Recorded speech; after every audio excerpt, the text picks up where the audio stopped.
Too often we're so focused on reaching that next milestone that we forget to cherish the time between here and there. We get so wrapped up in the idea of the next big thing that we miss the richness of what's around us right now. But remember this, happiness isn't in the getting, it's in the becoming. It's in the journey of growth, of unfolding potential, of transformation. Happiness is what all of us are chasing, yet many fail to realize it's not the destination. It's in the journey itself.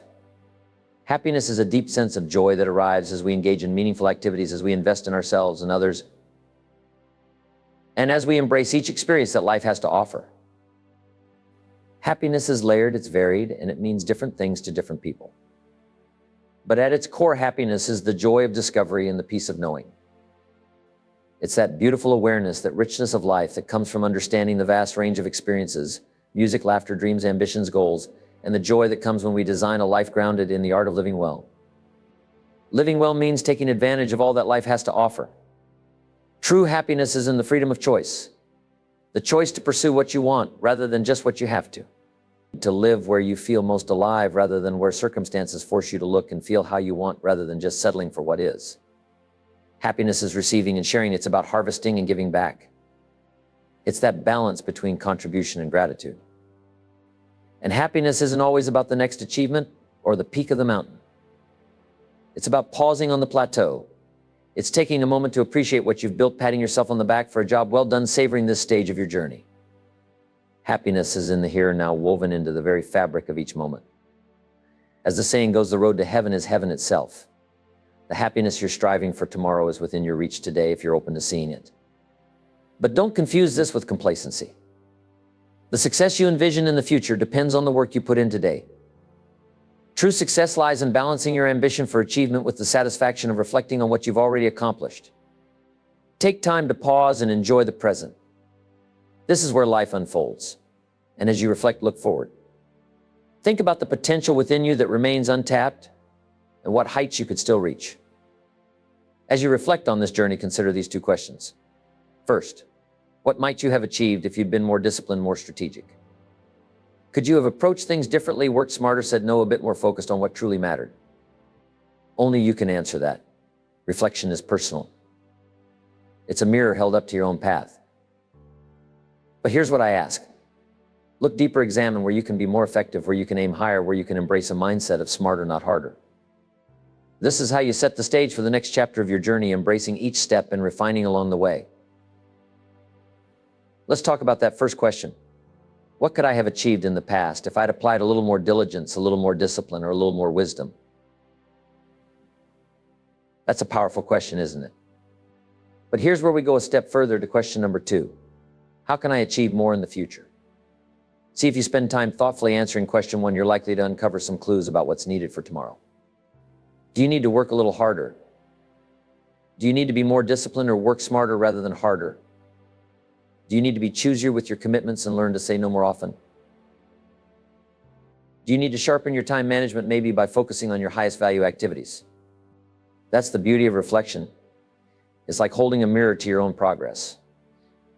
Reflection helps you see not just where you've been, but how those experiences can be used to fuel where you're going. When you take time to jot down what's worked for you, you're building a blueprint. You're learning from your past and designing a future worth getting excited about, a future that pulls you toward it rather than you feeling like you have to push yourself. Imagine waking up each day with a future so enticing that it calls you forward. That's the power of intentional reflection. Sometimes we're so busy looking forward to the next goal, the next accomplishment, that we forget to pat ourselves on the back for the progress we've already made. So take a self-appreciation inventory. Start with a simple question. What have I achieved recently? Think back over the last few days, weeks, months, even the last year or the past 10 years. What strides have you made? What mountains have you climbed? Write it all down. Don't let anything slip by. Take that inventory and look at it with fresh eyes. Now compare it to your goals. Are there achievements that line up with what you set out to accomplish over these periods? You might find that in your eagerness to reach new heights, you haven't paused long enough to realize just how far you've come. Look at that list and say, wow, I really have covered some ground. I really have learned a lot. Look what I've done, who I've become. Maybe you're not the same person you were a decade ago, a year ago, or even 6 months ago. Take a moment to acknowledge that you're doing all right. Building your ambition is like building anything of value. It takes one day at a time, 1 week at a time, little by little. It reminds me of bringing your family to a reunion where folks haven't seen your kids in a year. They exclaim, "Look how much they've grown." Now you see your kids every day, so it's hard to notice, but those others, they can see the difference. And the same goes for you.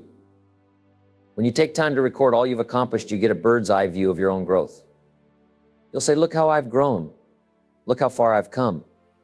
That's step one in taking a self-appreciation inventory, recognizing the progress that daily life might make easy to miss. By keeping track of your journey, you'll feel a renewed energy to keep going, a renewed belief in what you can achieve. That's the power of reflecting on who you've become and the future you're creating. It's a practice that will lead you forward with clarity and anticipation. Now let's go to step two. What could I have achieved that I didn't? Be honest with yourself here. This is your own inventory, no one else's.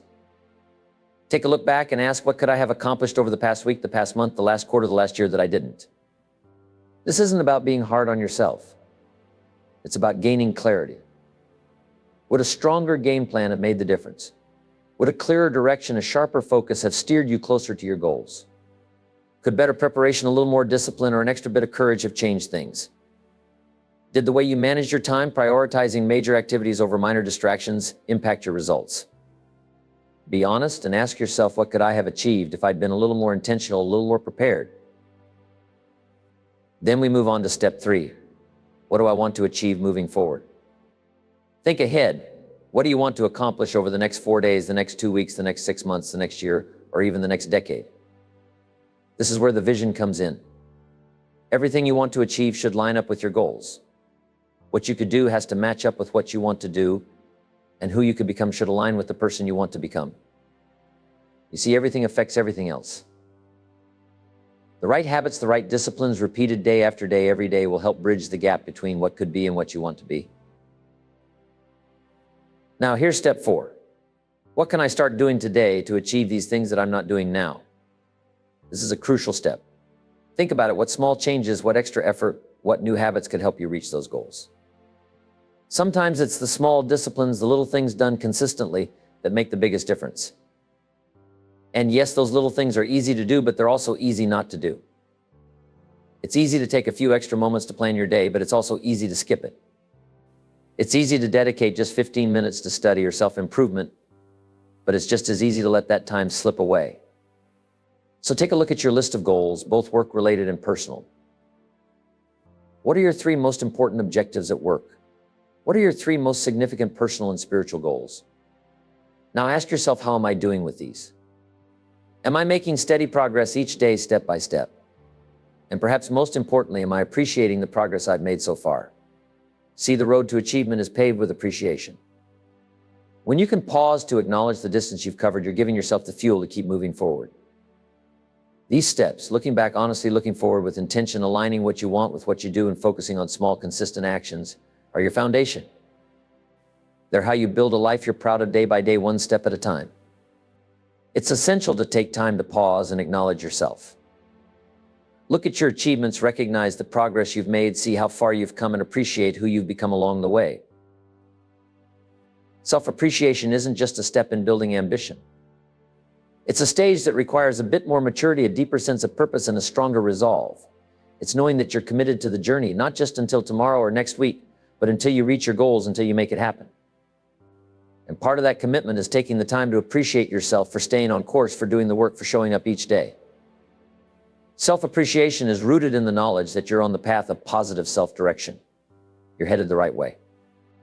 It's a powerful blend of humility and self-esteem. Humility and understanding that there's always more to learn and improve, and self-esteem and knowing that you're capable of achieving your goals. You don't need to boast. You don't need to broadcast. This kind of confidence is quiet and strong. You know you're making progress, and that's enough. Self-appreciation isn't about perfection. It's about recognizing that you're moving in the right direction while admitting that there's still room to grow. It's knowing that your journey isn't complete and that you'll keep reaching for new heights. You're aware there's always another book to read, another seminar to attend, more skills to refine, more disciplines to practice, and a vision that can always grow larger. We're never done when it comes to learning, because that education is what fuels the journey toward wealth, toward success, toward well-being. The pursuit of knowledge growth and self-betterment, this is what keeps us moving forward.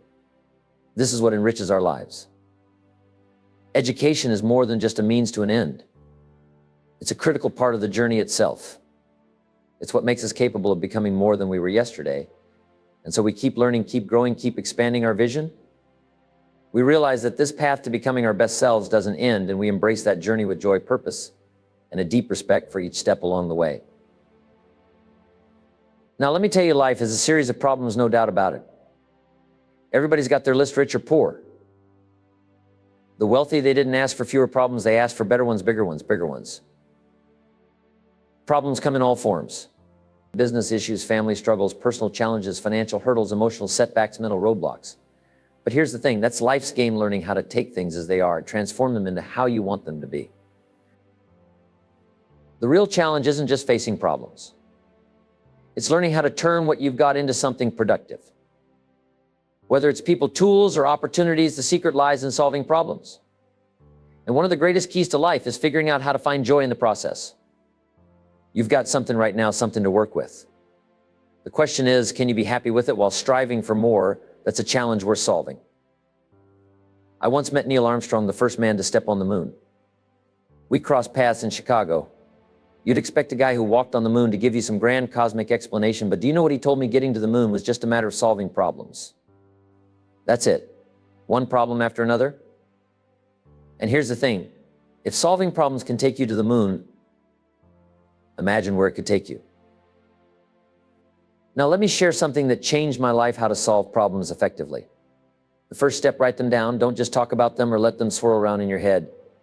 Get it on paper. I'll tell you this. You hang around me long enough, you'll hear a lot about journals, projects, and putting your thoughts on paper. Why? Because thinking on paper is powerful and it works. Here's a simple process. Take a sheet of paper, divide it in half. On one side, state the problem. Spell it out clearly. Be honest about what you're facing. Don't let it consume you, but don't avoid it either. Clarity is key. Write it down in plain language. Here's the problem. That's step one. Now move to the other side of the paper. That's where you work out the solutions. Not just one, but explore possibilities. And to guide your thinking, ask yourself 3 critical questions. These questions will sharpen your approach and lead you to solutions. But here's the deeper lesson. Don't just solve this one problem. Become a problem solver. There's a big difference. Solving one problem is a quick fix, but becoming a problem solver, that's a life skill, a mindset. It's like learning to fish instead of being handed a fish. One is temporary. The other is transformational. The same applies to any profession. Take sales, for example. Making a sale is temporary. Becoming a salesperson that's lasting. Those who focus on just the next deal are always scrambling. But those who work on themselves, who develop the skill of persuasion, build something permanent. So don't just aim to fix things. Aim to grow into the kind of person who can face any problem, solve it, and keep moving forward. That's where the real power lies. What you want to become is a problem solver, someone who knows how to take on challenges and work through them step by step. And that starts by following a process. The first question to ask is, what could I do? This is where problem solving begins. What steps can you take to handle this situation? Don't rush past this step. Give it your full attention. Sit down and start listing your ideas. Write them out. I could do this. Or I could try that. Or maybe this would work. Get those potential answers on paper. Once you've got your list, the next task is to evaluate it. Look at your options and ask which one is the best. Maybe one idea stands out because it's quicker, more effective, or makes the most sense. Perhaps the first idea you wrote down is the right answer after all. Whatever it is, don't just keep it in your mind. Write it down. Why? Because it's tough to organize your thoughts when they're bouncing around in your head. The paper is your ally. It helps you think clearly and stay focused. The second question to ask is, what could I read? Sometimes the solution isn't in your head yet, but it might already be in a book, a journal, or an article. Someone else may have faced the same problem and spent years solving it. They've written down their insights, their solutions, their process. Go find that information. Head to the library, pick up a book, or flip through your own notes and journals. You never know, the answer might be waiting for you in words someone else has left behind. The third question to ask is, who could I ask? Now don't jump to this step too quickly. First, you need to give your best effort with steps 1 and 2. Do the work. If you've tried everything you can think of and you've read what's available, but you're still stuck, then it's time to seek help. But here's the key. When you ask someone for advice, show them that you've done your homework. People love helping those who've made a genuine effort to help themselves. If you say, I've thought about it, I've written down my ideas, I've read these books, I've worked through these steps, and I'm still stuck, could you help me? Most people will gladly say, of course. Let's figure it out together. Problem solving is a skill, a discipline. And when you approach it this way, step by step, you're not just solving a problem. You're becoming a problem solver. That's a life-changing difference. When someone comes to us for help, what do we respond to first? Their effort. We see they've already tried.